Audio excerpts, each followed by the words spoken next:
बिस्मिल्लाहिर्रहमानिर्रहीम। अस्सलाम वालेकुम। साइंस लर्निंग इंस्टीट्यूट में आज खुशामदीद। आज का टॉपिक है डेसिमल्स से रिलेटेड, और डेसिमल्स में आज आप क्या जानने लगे हैं? आज आप जानने लगे हैं मल्टीप्लिकेशन इन डेसिमल्स हैविंग जीरोस। ठीक है, इसको बताने से पहले मैं थोड़ा सा कुछ बेसिक आपको इंफॉर्मेशन देना चाह रही थी।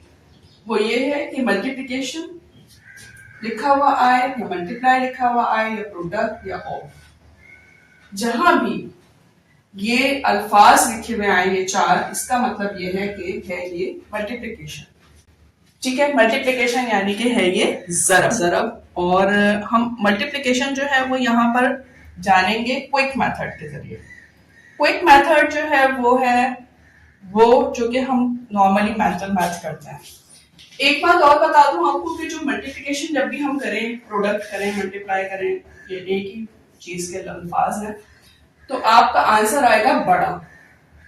जैसे एडिशन में जब हम प्लस करते हैं तो आपका आंसर बड़ा आता है ना, इसी तरह से मल्टीप्लिकेशन में जब भी आप करेंगे तो आपका आंसर बड़ा आना चाहिए। लेकिन अगर आपका आंसर बड़ा नहीं आ रहा तो इसका मतलब ये है कि आपने जो है उसको सॉल्व ही गलत किया।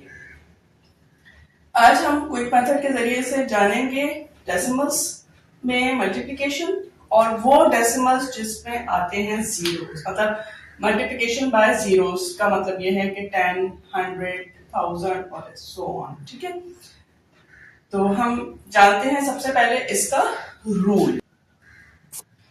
नाउ डेसिमल, इसका रूल क्या है? इसका रूल ये है कि in multiplication decimal point will shift to right hand. अब ये क्वेश्चंस को जब हम सॉल्व करेंगे तो ये रूल अप्लाई होगा। क्वेश्चन अब आपके सामने आता है, और ताकि आप इजीली इसको सॉल्व।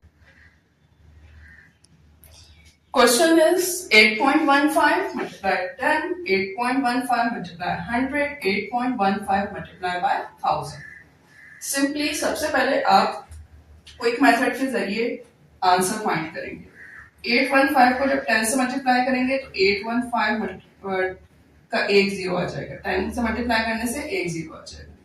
देन 815 को 100 से मल्टीप्लाई करेंगे, दो जीरो है, यहाँ पर दो जीरो बढ़ जाएंगे।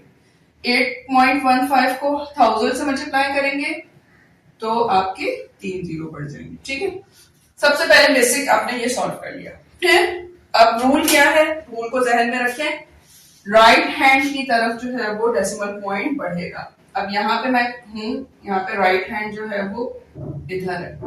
अब एक जीरो है, यहाँ डेसिमल पॉइंट शिफ्ट होके 1 के बाद आ जाएगा।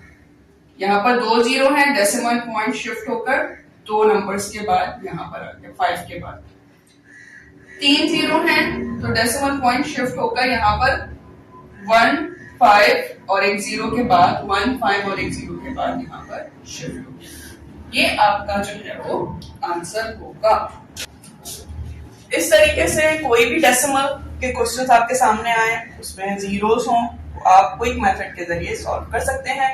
नेक्स्ट वीडियो में आप जानेंगे division in decimals having zeros with quick method. So stay tuned.